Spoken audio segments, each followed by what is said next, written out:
Мария Құрманғалиева атындағы номер 32 мектеп гимназияның 1-Г сыныбы. Ана тілі. Ашық сабақ тақырыбы буын Алматы.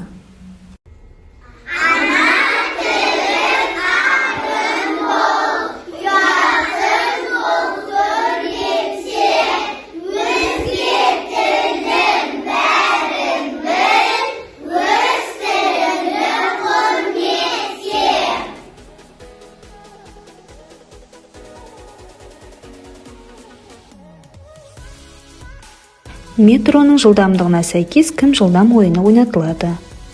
Яғни бұл ойынға WordWall платформасын қолдандым. Яғни берілген ұяшықтағы сұрақтарға жауап береді.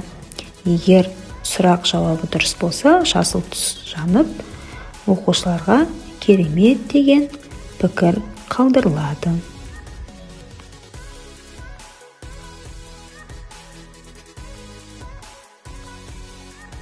Тау. Жалпы таудың 3 бөлігі болады. Таудың шыңы, яғни басы, таудың ортасы және таудың бөктері, яғни соңы. Бұл тауды Алматы тауын түсіндіру мақсатында оқушыларға тікелей мәтінмен жұмыс жасалды. Яғни оқулықтағы мәтін сөйлемдері ордан шатастырылып берілген. Соған сәйкес таудың басы мәтіннің басы, таудың ортасы мәтіннің ортаңғы бөлігі және мәтіннің соңы таудың бөктері. Осы әдіс арқылы оқушылар мәтінді сәйкестендіріп дұрыс құрастырады. Апорт алмасын сипаттай отыра, сергіту сәті ретінде оқулықтағы берілген апорт туралы өлең жолдарын оқушылармен бірге караоке арқылы орындадық. Тамашалаңыздар.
Алматы қаласындағы Медеу мұз айдынына саяхат жасадық.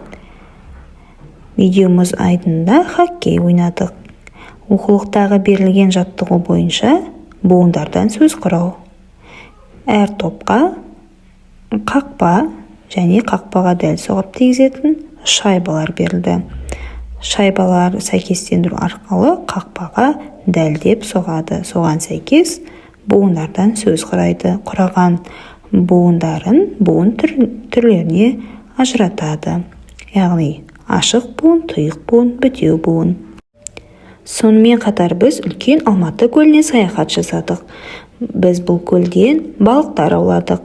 Аулаған балықтарымызды аквариумге әкеліп салдық. Яғни бұл әдіс бойынша оқушылар бүгінгі сабақта не үйренді, не түсінді, сол бойынша балықтарын аквариумге сала отырып қорытып айтатын болады.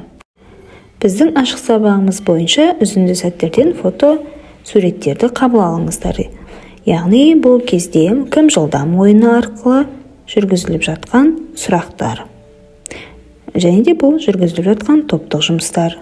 Оқушым ойлану үстінде, жұптық жұмыс кезінде және де топтық жұмыс кезінен үзінді. Бұл яғни хоккей ойыны кезінде, дәлдеп жатқан кездері және де ең соңғы бізде рефлексия. Яғни оқушылар бүгінгі сабақтан алған әсерлері туралы салатын болады. Яғни 3 себет беріледі және де 3 түсті алма таратылады: жасыл, қызыл, сары. Егер сабақты түсініп, толықтай меңгерген болса, жасыл алманы орнатады. Ал егер сұрақтары туындап, сабақты түсінбеген болса, сары алманы жапсырады. Ал сабақты мүлдем түсінбеген болса, қызыл алманы жапсырады. Бүгінгі біздің сабағымыз аяқталды. Сау болыңыздар.